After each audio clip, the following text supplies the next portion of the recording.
திருமண மலர்கள் தருவாய.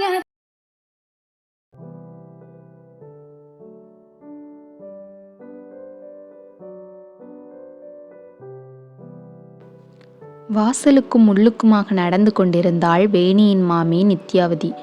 அரவை மிஷினுக்கு போன வேணியை காணாத கோபம். மிஷினில் போய் மாவரைத்து கொண்டு வர 2 மணி நேரமா? கை சொடுக்கிற நேரத்தில் போய் அரைத்து கொண்டு ஓடி வரக்கூடிய பெண் இன்னும் வரவில்லை என்றால்? மாமாவோ ஹாயாக கேபிள் டிவியை ரசித்து கொண்டிருந்தார்.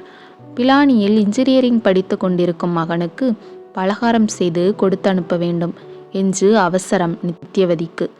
மறுநாள் அடுத்த வீட்டுக்கு தெரிந்தவர்கள் அந்த பக்கம் போகிறார்கள்.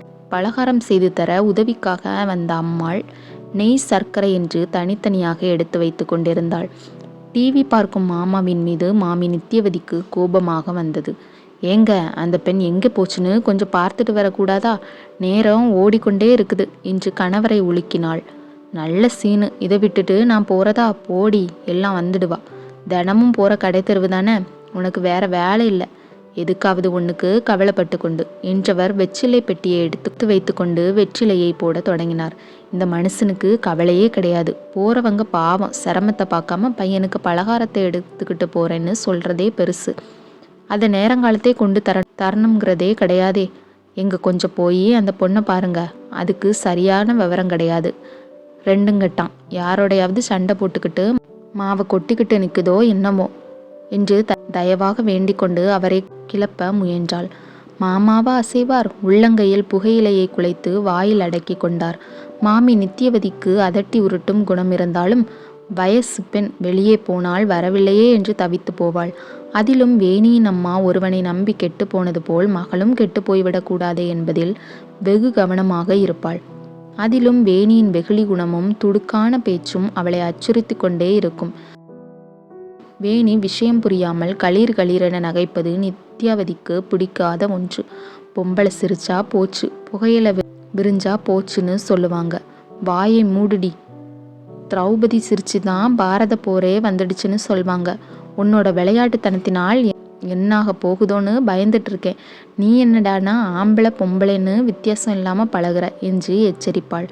மாமி சொல்வதையெல்லாம் பதில் பேச கேட்டுக்கொள்வாள் வேணி. முகத்தை பரிதாபமாக வைத்து கொள்வாள். நான் இப்படியெல்லாம் இருக்கக்கூடாதா மாமி என்று தயவாக கேட்பாள். இந்த பணிவு மாமியை உருக்கிவிடும். ஆமாண்டா கண்ணு, இந்த உலகம் இருக்கே, இது ரொம்ப பொல்லாத உலகம், பார்த்து நடக்கணும். அதுலேயும் இந்த ஆண் பிள்ளைகளை நம்பவே கூடாதுடிமா. உன்ன மாதிரி பெண்ணுகள் வெளுத்ததெல்லாம் பால்னு கள்ளங்கபடு இல்லாம நம்புவாங்க, புரியறதா? யாரையும் நீ நம்பக்கூடாது என்றெல்லாம் உபதேசம் பண்ணுவாள். நான் அப்படியே இருக்கேன் பாருங்க மாமி என்று உறுதி சொல்லும் வேணி அஞ்சைய தினமே ஏதாவது ஒரு வம்பை விலைக்கு வாங்கி கொண்டு வருவாள். வம்பை வாங்கி கொண்டு வரும் சூட்டோடு தீர்வையும் தானே செய்து கொண்டு விடுவாள். இதில் மாமிக்கு பெரிய நிம்மதி கிடைத்தாலும் இந்த பெண் யாரிடமாவது ஏமாந்து போய்விடாமல் இருக்க வேண்டுமே என்று கவலைப்படுவாள். இதனால்தான் வேணி மாவு அரைக்கு போய் இத்தனை நேரமாயிற்றே என்று கவலைப்பட்டாள். அதனால்தான் கணவரை பிடித்து உலுக்குகிறாள். ஏங்க, இத்தனை சொல்கிறேன், துளி கூட கவலைப்படாமல் இருக்கீங்களே. வயசு பொண்ணு வெளியே போயிருக்கான்னா கவலை வேண்டாமா? அந்த அம்மா வேற பலகாரம் பண்ண காத்துட்டு இருக்கா என்று காற்றில் படபடக்கும் பேப்பராக படபடத்தாள். எழுந்து போய் வெற்றிலை சாற்றை துப்பிய மாமா மீண்டும் நிதானமாக ஈசி சேரில் சாய்ந்து கொள்கிறார். சட்டையை எடுத்து போட்டுட்டு போக போறதில்லையா நீங்க என்று நித்யாவதி மீண்டும் கணவனை கேட்டாள். ஆமாம், நான் தான் கேட்குறேன். உன் பிள்ளை முகுந்தனை பிளானியில் கொண்டு விட்டுட்டு வந்து சேர்த்த அழுப்பே இன்னும் எனக்கு தீரலை. அவன் போய் 1.5 மாதம் இருக்குமா? என்னமோ வருஷ கணக்கு ஆயிட்ட மாதிரி புலம்புற. அந்த காலத்து பெண்கள் முறத்தாலேயே புளியை விரட்டினதா சொல்லுவாங்க. நம் வேணி வாயாலேயே எல்லாரையும் விரட்டிடுவா. கவலைப்படாத என்றவர் ஸ்டூல் மேல் இருந்த தண்ணீரை எடுத்து குடித்தார். மாமாவின் மேல் கொண்ட கோபம் தீராமல் வாசலுக்கு வந்த நித்யவதி மேல் மோதி கொள்வது போல் வேணி உள்ளே நுழைந்தாள். தூக்கு ஜெயன்வீல் மாதிரி சுழஞ்சது. ஏய் மெல்ல மெல்ல ராட்சசி, பெண்ணுங்க பதவிசி இருக்க பாரு. ஏண்டி இத்தனை நாளி எங்க ஊரை சுத்தின என்று நித்யவதி படபடவென்று பொறிந்தாள். அதான் வந்துட்டாள் இல்ல, விடுவியா? சும்மா தொணன்னு நச்சரித்துக்கிட்டு போவேணி. நீ போய் கை காலை கழுவி கொண்டு காப்பி குடி. முகத்தையும் கழுவு, வெயில்ல போயிட்டு வந்திருக்க, செவந்து கிடக்கு பார் என்கிறார் பரிவாக. எங்கேயோ ஊரை சுத்திட்டு வரா, எவனையாவது பம்புக்கு இழுத்துட்டு வாங்கி கட்டிட்டு வந்திருப்பா, அதான் முகம் செவந்து கிடக்கு. இதை பாருங்க, உங்க பொண்ணுங்க ரெண்டையும் வயசு வந்ததுமே கல்யாணம் கட்டி கொடுத்துட்டீங்க. வயசாகிட்டு வர காலத்துல பொறுப்பு தீர்ந்ததுன்னு இருக்க வேண்டிய சமயத்துல இது கால்கட்டா வந்து நிக்குது. ஏதாவது ஒரு மாப்பிள்ளைய பாருங்க, கட்டி கொடுத்துடுவோம். 2 கல்யாண கடனோடு 3வது அவ்வளவுதான் என்று கத்தினாள் நித்யவதி. சோப்பு போட்டு முகத்தை கழுவி துண்டால் துடைத்தபடி வந்த வேணி கண்ணாடி முன்னாடி நின்றாள். அரவிந்தனை நினைக்க நினைக்க கோபம் பொத்து கொண்டு வந்தது. என்னோட இந்த அழகு அந்த நளினாவுக்கு இருக்குதா? பூர்ணச்சந்திரன் மாதிரி முகமும் அலைப்பாயும் கண்களும் அவனை சுண்டி இழுக்கலையா? என்ன பேச்சு பேசிட்டான் என்று நினைத்தாள். கண்ணாடி முன்னால் நிற்கும் அவளையே மாமாவும் நோக்க அந்த அழகு அவளை பயப்படுத்துகிறது. மனைவி சொல்வது போல் இந்த அழகு அவளை ஏமாற வைத்து விடுமோ? ஏமாறுகிறோம் என்பது தெரியாமல் ஏமாந்து விடுவாளோ? அவருடைய தங்கையும் இப்படிதான் அழகாக ஏற்றிய தீபமாக நிற்பாள். கை கழுத்து என்று பொட்டு தங்கம் கூட இல்லாத அழகு. பக்கத்து வீட்டு அம்மா திருவிழாவில் வாங்கி கொடுத்த கருகமணி சரம் கழுத்தின் அழகை தூக்கி காட்டும். அப்பா ஜாதக பைத்தியம். சதா ஜாதகத்தை தூக்கி கொண்டு போய் ஒருத்தரிடம் இல்லாம 3-4 பேர்கள் என்று வைத்து ஃபுல் பெஞ்ச் கேஸ் நடத்துவார். அதனால் அவர் நல்ல நல்ல வரன்களை எல்லாம் தூக்கி போட நேர்ந்தது. கையிலேயோ காசு இல்லை. 10க்கு 4 பழுதில்லாமல் கொடுக்க கூடாதா என்று அம்மா கெஞ்சி பார்த்தாள். போடி, உனக்கு என்ன தெரியும்? ஜாதகம் பார்த்து தான் என் பொண்ணுக்கு கல்யாணத்தை பண்ணுவேன் என்று வீம்பு பிடித்து அழுக்கு பையில் ஜாதக கட்டை அடைத்து கொண்டு கிளம்புவார். பெண்ணுக்கு ஜாதகம் பார்த்த அவர் தனக்கு ஜாதகம் பார்த்து கொள்ளவில்லை. திருப்பத்தில் திரும்பிய லாரி பிரேக் பிடிக்காமல் அவரை அப்படியே பழிவாங்கி கொண்டது. அம்மா அப்படியே சுருண்டு கொண்டவள்தான். பெண்ணின் கல்யாணம் பேசுவாரின்றி நின்றுவிட்டது. அண்ணன்காரன் வேலை நிமித்தமாக வெளியூர் போக தங்கை தானாக ஒருவனிடம் ஏமாந்து நின்றாள். அம்மா அண்ணனின் கோபம் தீராத கோபம்.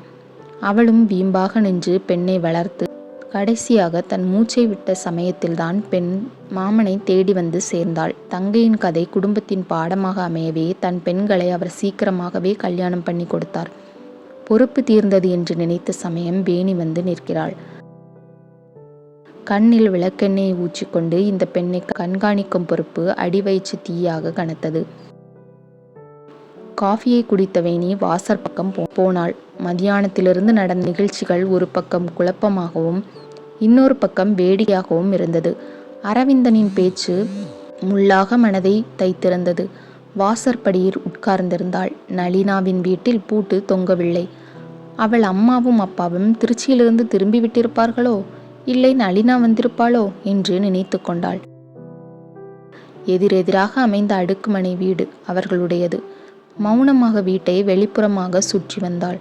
கலீரென்று சின்ன சிரிப்பலைகள். சிரிப்பது யாராக இருக்கும்? நளினாவும் அரவிந்தனுமாகுமோ? எரிச்சலும் துயரமும் தொண்டையை அடைக்க மெல்ல ஜன்னல் கதவை ஒற்றை விரலால் தள்ளி பார்க்க ஜன்னல் கதவு மெல்ல சந்து கொடுக்கிறது. சின்ன கல்லை போட்டுக்கொண்டு எம்பி பார்த்தாள். யோகீஸ்வரனின் அணைப்பில் ஒரு இளம்பெண்.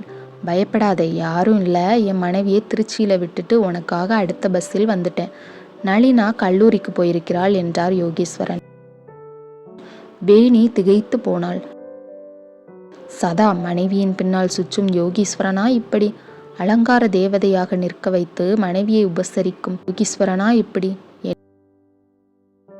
என்ன விளையானாலும் மனைவிக்கு பூ வாங்கி தரும் யோகீஸ்வரனா இன்னொரு பெண்ணிடம் இப்படி நடந்து கொள்கிறார்? வேணியால் நம்பதான் முடியவில்லை. ஆச்சரியம் அடங்கி போய் குறுகுருவென்ற துடிப்பு இளம் நெஞ்சை தாக்கி எம்பி பார்க்க வேண்டும் என்ற ஆசையை தூண்டியது.